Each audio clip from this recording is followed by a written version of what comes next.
ఆదిలాబాద్ జిల్లాలో అప్రకటిత విద్యుత్ కోతపై తెదేపా వినూత్న నిరసన చేపట్టింది. కరెంటు తీగలపై దుస్తులు ఆరవేసి ఆదిలాబాద్లోని పార్టీ కార్యాలయం నుంచి సబ్స్టేషన్ వరకు నాయకులు కార్యకర్తలు నిరసన ప్రదర్శన నిర్వహించారు.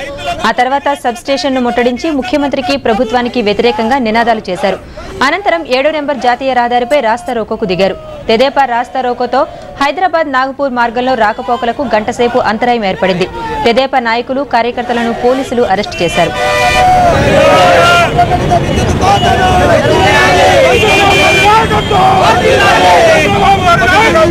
రైతాంగానికి 9 గంటల కరెంట్ ఇస్తా అని చెప్పి కేవలం 3 నుంచి 4 గంటలు మాత్రమే కరెంట్ ఇస్తా ఉన్నారు. మరి క్యారిఫ్ లో ఇప్పుడు అవసరం ఉన్నటువంటి కరెంటు సప్లై చేయలేనటువంటి ప్రభుత్వం మరి రబీ వరకు వస్తే ఇంకా ఏ విధంగా ఉంటుందో మనం ఒకసారి మనందరికీ కూడా తెలుసు. ఆ అప్రకటిత కోతను ఎత్తివేయాలని చెప్పి మేము డిమాండ్ చేస్తూ ఈరోజు తెలుగుదేశం పార్టీ ధర్నా చేయడం జరిగింది.